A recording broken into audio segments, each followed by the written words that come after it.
আসসালামু আলাইকুম, কেমন আছেন আপনারা সবাই? আজকে আমি দুপুরবেলায়, যেহেতু ছুটির দিন আছে, বন্ধের দিন, এটার জন্য আজকে আমি একটু পোলাও রান্না করে নিচ্ছি।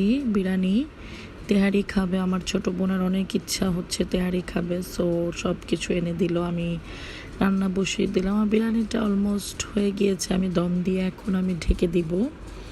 আমি একটু উল্টিয়ে দিলাম, উল্টিয়ে দিয়ে আমি একটু ঢেকে দিব। এটা বলছে যে কিনে খাবো, যেহেতু সবাই মিলেই খাই, তো এটার জন্য রান্না করে নিলাম মাংস আনিয়ে।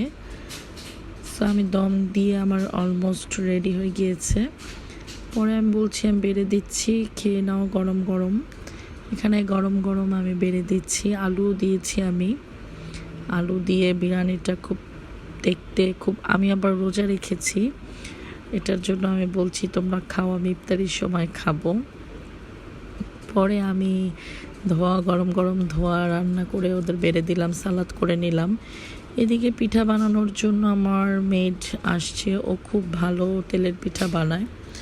এখানে অনেকগুলোই করেছে, অনেক সুন্দর গুড় আনিয়েছিল বাইরের থেকে, চাপাই না রাজশাহী থেকে গুড় অর্ডার করে আনিয়ে ওটা দিয়ে পিঠা বানানো হচ্ছে, তেলের পিঠা। আমার বোনের মেয়েটা অনেক পছন্দ করে, এটার জন্য ওর বাবা ওর জন্য গুড় আনিয়ে দিয়েছে। সো ওটা দিয়ে পিঠা বানানো যাচ্ছে। পর আমার বোন বলছে যে সবাই বেশি করে, তোমাদেরকেও দিব, বেশি করেই বানাক। পরে এখানে পিঠা, আমরা বিকেলবেলা পিঠা খেয়ে নিলাম, চা খেলাম। আজকের ব্লগটা এই পর্যন্তই। ভালো থাকবেন সবাই, আল্লাহ হাফেজ।